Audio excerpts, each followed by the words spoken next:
3 of you are part of Get 'em Outdoors' first youth turkey hunt. So, back in 2012, I had this crazy idea. I wanted to find a way to help get kids outside hunting more, and I never really quite put all the pieces together. In 2013, when I was deployed, my kids had their time outdoors hunting and fishing kind of took a little slump. If it weren't for my dad, their grandpa, and their uncle, they probably wouldn't have gotten out very much at all. And that's really when my current idea for Get 'em Outdoors gelled. And I wanted to take kids, military kids like yourselves, who had a deployed parent, and get them outside, get them enjoying something, you know, a little bit of a break. And in my mind, there's not a whole lot better to do that on than turkeys. Turkeys are like, to me, are like the excitement of a pheasant and the excitement of a deer combined. So your blood's gonna get pumping tomorrow or over this weekend. At the very least, you're gonna hear a ton of turkey, and you're gonna be excited, and you're gonna have a big blast. Maybe one of them. Doug, do you know which one? The blue one is Hagen's, the other two are... Oh, right. Okay, so what's... Hagen, that one's yours. All right, and then... You're welcome. Are there size differences between the girls? Same sizes. Oh, how perfect. So I'm going to dissect this one just a little bit. King's Outdoor World provided an awesome camouflage hoodie and a hat. And we put a visor clip on it so that you can have light when it gets dark out here. You can just flip it on. There's an awesome turkey call so that you can irritate your parents and your guardians and your guides and the whole ride.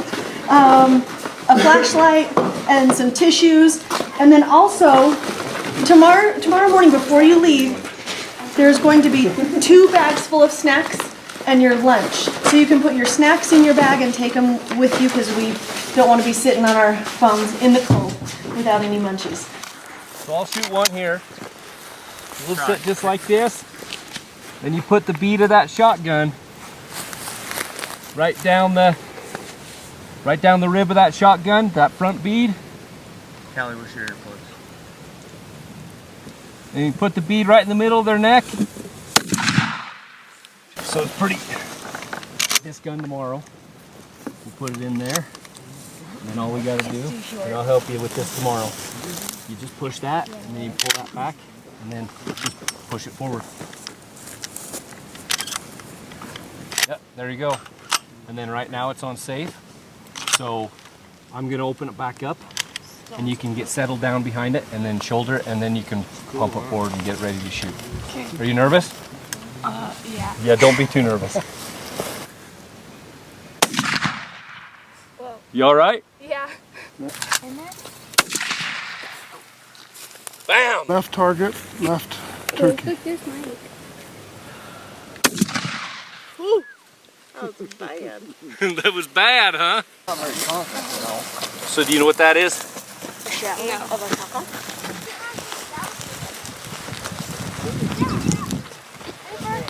Hey, you guys know what this is? It looks like the shell to the wad. That's the wad, right? So there are shotguns. If we've got 3 people, We're not touching the Franks on this though. These are always our favorite. did you want to, Casey? You better. Yeah, I these promise are, you'll want to. Yeah. I know it. You'll take 1 to go or 3 to go. It'll be great. Thank you. You're very welcome.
Tell him to come down here.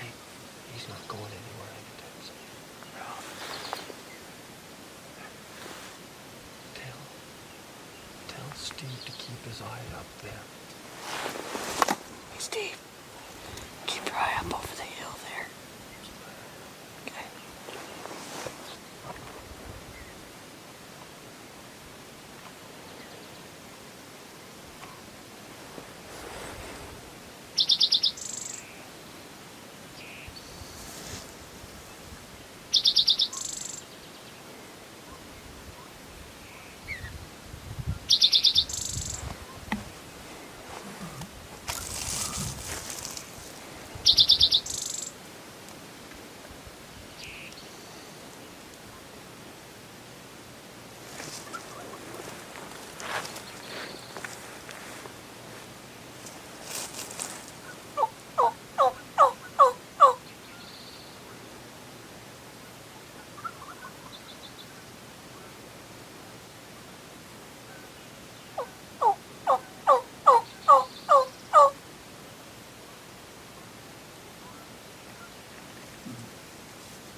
Went back and forth out in all that chaining. Yeah. And then finally got on that road.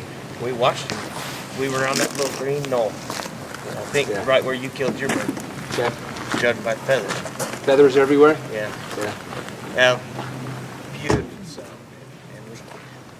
And I had seen a hen go sneaking through and up into that. You know, there's a little clump of oak on the east side of that green little knob. Mm-hmm. Yeah, I saw a hen. I thought, like, couldn't tell if it was a hen or a gobbler. But anyway, short time later, here comes the gobbler walking right down the road. And he can play with these decoys. So I'm like, he's coming. And then he turned and went up in the oak. And he stayed there and he gobbled a couple times and he hung out there and hung out there. Finally, we see him on the east side of the meadow standing next to a sagebrush about 80 yards away doing this. And then he saw something he didn't like and ducked his head and turned around. That was it. And then we didn't hear another thing. I was like, Did you have anything up there? If you ask her why the heck she wore it, and if you ask her why the heck she wore it, she wore it for the soldier who was far, far away. She wore it for the soldier who was far, far away. When you come home, I'll stop this. When you come home, I'll hide it good. I'll never cry again. When you come home.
luggage, they know what that means. There ain't no need to say it, cause needless to say, he knows that every night they'll both be praying. And now he's got his family on his mind as he's marching, and as he's walking he can almost hear his sister talking.